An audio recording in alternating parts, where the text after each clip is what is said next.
दोस्तों नमस्कार, मैं आपका साथी रामविलास बागी। दोस्तों छात्र छात्राओं से जुड़ी हुई डेली न्यूज की महत्वपूर्ण जानकारी के लिए पूरा वीडियो जरूर देखें। दोस्तों यह चैनल को अब भी सब्सक्राइब नहीं किए हैं तो प्लीज़ चैनल को सब्सक्राइब जरूर करें, साथ ही वीडियो को शेयर करें ताकि ज़्यादा से ज़्यादा छात्र छात्राओं को लाभ हो सके। दोस्तों पहली महत्वपूर्ण जानकारी, सिपाही भर्ती की आयु सीमा में 3 साल की छूट। दोस्तों मुख्यमंत्री योगी आदित्यनाथ ने मंगलवार को युवाओं की मांग पर प्रदेश में होने जा रही 60,000 सिपाही भर्ती में आयु सीमा में 3 साल की छूट प्रदान कर दी है। सिपाही भर्ती पर अधिकतम आयु 22 वर्ष निर्धारित की गई थी, इसे 3 वर्ष बढ़ाया गया है। भर्ती के लिए आवेदन 27 दिसंबर से शुरू हो रहे हैं। सिपाही भर्ती के लिए लगभग 20 लाख से ज़्यादा युवा आवेदन करते रहे हैं। प्रमुख सचिव गृह संजय प्रसाद ने बताया कि प्रदेश के युवा मांग कर रहे थे कि उन्हें आयु सीमा में छूट दी जाए। इस फैसले पर मुख्यमंत्री योगी आदित्यनाथ ने भर्ती के लिए आयु सीमा 3 वर्ष बढ़ाने के निर्देश दिए हैं। मुख्यमंत्री ने इस संबंध में सोशल मीडिया एक्स की जानकारी देते हुए लिखा है कि युवाओं के हितों में एवं उनके उज्जवल भविष्य के लिए आपकी सरकार पूरी तरह प्रतिबद्ध है। यूपी सरकार पुलिस आरक्षी नागरिक पद के लिए भर्ती जारी प्रक्रिया सभी वर्गों के अभ्यर्थियों के उच्चतम आयु सीमा में 3 वर्ष की छूट देने का निर्णय लिया है। स्पेशल डीजी कानून व्यवस्था प्रशांत कुमार ने बताया कि चूंकि कोरोना काल में लाखों युवाओं ने तैयारियां की, उस वक्त भर्ती प्रक्रिया बंद थी, लिहाजा में ऐसे युवाओं को मौका देने के लिए फैसला किया गया है। इन पदों के लिए आवेदन की अंतिम तिथि 16 जनवरी 2024 है। दोस्तों अगली महत्वपूर्ण जानकारी, टीजीटी भर्ती में सामान्य ज्ञान की भी परीक्षा। दोस्तों प्रदेश के 45 उबारा सहायता प्राप्त माध्यमिक विद्यालयों में प्रशिक्षित स्नातक और प्रवक्ता की भर्ती होने वाली लिखित परीक्षा के पैटर्न में बदलाव किया गया है। 13 दिसंबर को जारी उत्तर प्रदेश शिक्षा सेवा चयन आयोग अधिनियम 2023 की नियमावली में यह व्यवस्था दी गई है।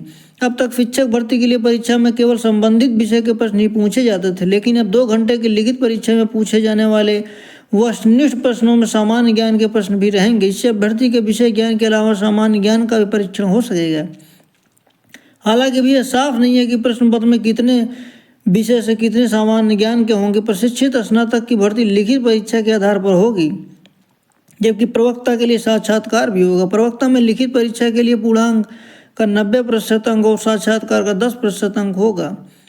संगठन ने लगातार मांग उठाई। उत्तर प्रदेश माध्यमिक शिक्षक संघ के प्रदेश महामंत्री लालमल द्विवेदी का कहना है कि नए आयोग की नियमावली में डिग्री कॉलेज के प्रिंसिपल की चयन प्रक्रिया को स्पष्ट है, लेकिन लिखित परीक्षा शैक्षिक प्रदर्शन सूचकांक तथा साक्षात्कार के आधार पर होगी, किंतु एडेड माध्यमिक विद्यालयों के प्रधानाचार्य की चयन प्रक्रिया को स्पष्ट नहीं किया गया। जबकि संगठन के द्वारा प्रधानाचार्य की भर्ती लिखित परीक्षा की लगातार मांग की जा रही थी तथा निदेशालय के प्रस्ताव भेजा गया था। दोस्तों एडेड कॉलेज में पदों का ब्यौरा, प्रधानाचार्य के 45 उबारा पद स्वीकृत हैं, जिसमें 3041 पद रिक्त हैं। प्रवक्ता पीजीटी के 22,254 पद स्वीकृत हैं, 2522 पद रिक्त हैं। सहायक अध्यापक टीजीटी के 71,684 पद स्वीकृत हैं, जिनमें 16,750 पद रिक्त हैं। दोस्तों अगली महत्वपूर्ण जानकारी, स्टेनोग्राफर भर्ती का कौशल परीक्षण 3 से प्रवेश पत्र जारी। कर्मचारी चयन आयोग की ओर से स्टेनोग्राफर ग्रेड सी और डी भर्ती परीक्षा 2023 का कौशल परीक्षण 3 और 4 जनवरी 2024 को प्रस्तावित है। एसएससी मध्य क्षेत्र की वेबसाइट पर प्रवेश पत्र जारी कर दिया गया है। परीक्षा यूपी और बिहार के 10 केंद्रों पर आयोजित की जाएगी। परीक्षा में 5895 अभ्यर्थी पंजीकृत हैं। इसमें आशुलिपिक और टाइपिंग का परीक्षण होगा। इस परीक्षण के बाद प्रक्रिया पूरी हो जाएगी और अंतिम परिणाम जारी कर दिया जाएगा। दोस्तों अगली महत्वपूर्ण जानकारी, नियोजित शिक्षकों को मिलेगी राज्यकर्मी का दर्जा। दोस्तों बिहार में कार्यरत करीब 4 लाख नियोजित शिक्षकों को अब राज्यकर्मी कहलाएंगे। मुख्यमंत्री नीतीश कुमार की अध्यक्षता में हुई राज्य मंत्रिमंडल बैठक में बिहार विद्यालय विशिष्ट शिक्षक नियमावली 2023 को स्वीकृति मिलने के साथ ही शिक्षा विभाग ने इन्हें अधिसूचित भी कर दिया। इसके तहत नियोजित शिक्षक सक्षमता परीक्षा देने और आवंटित स्कूल में योगदान करेंगे। योगदान के साथ ही कट विशिष्ट शिक्षक कहलाएंगे। साथ ही उन्हें बिहार लोक सेवा आयोग द्वारा बहाल शिक्षकों के अनुरूप वेतनमान व अन्य लाभ मिलेगा। दोस्तों अगली महत्वपूर्ण जानकारी, 3 राज्यों में युवाओं से जुड़े 3 फैसले। बिहार में 3.5 लाख संविदा शिक्षकों को मिलेगा स्थायी कर्मचारी का दर्जा। बिहार की नीतीश सरकार ने मंगलवार राज्य के विभिन्न सरकारी स्कूलों में कार्यरत 3.5 लाख संविदा शिक्षकों को स्थायी कर्मचारी का दर्जा देने का फैसला किया है। सीएम की अध्यक्षता में कैबिनेट में बैठक में निर्णय लिया गया। मंत्रिमंडल सचिवालय विभाग के अपर मुख्य सचिव सिद्धार्थ ने कैबिनेट की बैठक में कहा कि मंत्रिमंडल ने बिहार विशिष्ट शिक्षक नियमावली 2023 को स्वीकृति प्रदान कर दी है। राज्य सरकार की अधिसूचना के तुरंत बाद संविदा कार्यरत शिक्षक अस्थायी कर्मचारी के रूप में विशिष्ट शिक्षक के रूप में जाने जाएंगे। इन विशिष्ट शिक्षकों को नया वेतनमान पाने और प्रोन्नति के लिए भविष्य में 3 मौके दिए जाएंगे। जो परीक्षा में उत्तीर्ण नहीं हो सकेंगे उनके बारे में सरकार बाद में निर्णय लेगी। 50,000 प्रेरकों की भर्ती रद्द। दोस्तों, राजस्थान के मुख्यमंत्री भजनलाल शर्मा ने शांति और अहिंसा विभाग में लंबित 50,000 महात्मा गांधी सेवा प्रेरकों की भर्ती को निरस्त कर दिया। सेवा प्रेरकों को नगरीय निकायों के पुस्तकालयों में अपनी सेवाएं देनी थी। सेवा प्रेरक भर्ती होती तो उन्हें 45 रुपये मानदेय देना प्रस्तावित था। स्नातक बेरोजगारों को 3,000 भत्ता। दोस्तों, कर्नाटक सरकार ने अपनी 5वीं चुनावी गारंटी युवा निधि भी लागू कर दी है। इसके तहत शैक्षिक वर्ष 2022-23 में उत्तीर्ण होने वाले स्नातकों को 180 दिनों के भीतर रोजगार न मिलने पर 3,000 रुपये व डिप्लोमा धारकों को 1,500 मासिक भत्ता दिया जाएगा। 22 जनवरी से युवाओं को मदद मिलेगी। दोस्तों, अगली महत्वपूर्ण जानकारी, सामाजिक विज्ञान में 1965 अभ्यर्थी सफल। बीपीएससी ने मंगलवार को शिक्षक नियुक्ति परीक्षा में दूसरे चरण में माध्यमिक के 9वीं 10वीं एवं सामाजिक विज्ञान उच्च माध्यमिक के 6 विषयों का रिजल्ट जारी कर दिया। सामाजिक विज्ञान में 1965 उम्मीदवारों को शिक्षा विभाग अनुसूचित जनजाति कल्याण विभाग के अंतर्गत माध्यमिक विद्यालयों के लिए सफल घोषित किया गया। इसका कट ऑफ बहुत ऊपर गया। सामान्य का कट ऑफ 83 अंक गया है। दोस्तों, अगली महत्वपूर्ण जानकारी, काउंसलिंग में आधार लिंक मोबाइल नंबर वाले ये अभ्यर्थी शामिल होंगे। दोस्तों, बिहार लोक सेवा आयोग के दूसरे चरण की शिक्षक भर्ती में अनुशासित वैसे अभ्यर्थियों की काउंसलिंग किसी भी परिस्थिति में नहीं होगी जिनके पास आधार नंबर या आधार नंबर लिंक मोबाइल नहीं है। माध्यमिक शिक्षा निदेशक कन्हैया प्रसाद श्रीवास्तव ने सभी जिला शिक्षक पदाधिकारी को पत्र भेजा है।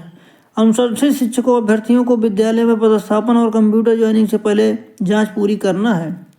दूसरा कदम, बीपीएससी ने हाल ही में प्राप्त बायोमेट्रिक और थंब इम्प्रेशन से मिलान भी अनिवार्य होगा। तीसरा कदम, काउंसलिंग में अभ्यर्थियों के आधार लिंक मोबाइल नंबर से ओटीपी प्राप्त करना अनिवार्य होगा। चौथा कदम, काउंसलिंग सह उन्मुखीकरण के लिए आमंत्रण पत्र, अनुबंधित नियुक्ति पत्र, पदस्थापन पत्र के क्रम में मूल QR कोड का मैच कराया जाना जरूरी है। पांचवा कदम, विद्यालय पदस्थापन के बाद जब विद्यालय अध्यापक विद्यालय में योगदान कर ले तब विद्यालय के योगदान पत्र एवं संबंधित विद्यालय अध्यापक को सशरीर लेकर आने का काम संबंधित प्रधानाचार्य का होगा। जिला शिक्षा पदाधिकारी के कार्यालय में दोनों उपस्थित होंगे। जिला शिक्षक पदाधिकारी कंप्यूटर पर योगदान को स्वीकृत करने से पहले पुनः बायोमेट्रिक थंब इम्प्रेशन का अनिवार्य रूप से मिलान कर सुनिश्चित करेंगे कि यह विद्यालय अध्यापक वही व्यक्ति है जिसने बीपीएससी विद्यालय अध्यापक की परीक्षा दी है। दोस्तों, अगली महत्वपूर्ण जानकारी, 4 फुट 13 शिक्षक अभ्यर्थी 3 साल के लिए प्रतिबंधित।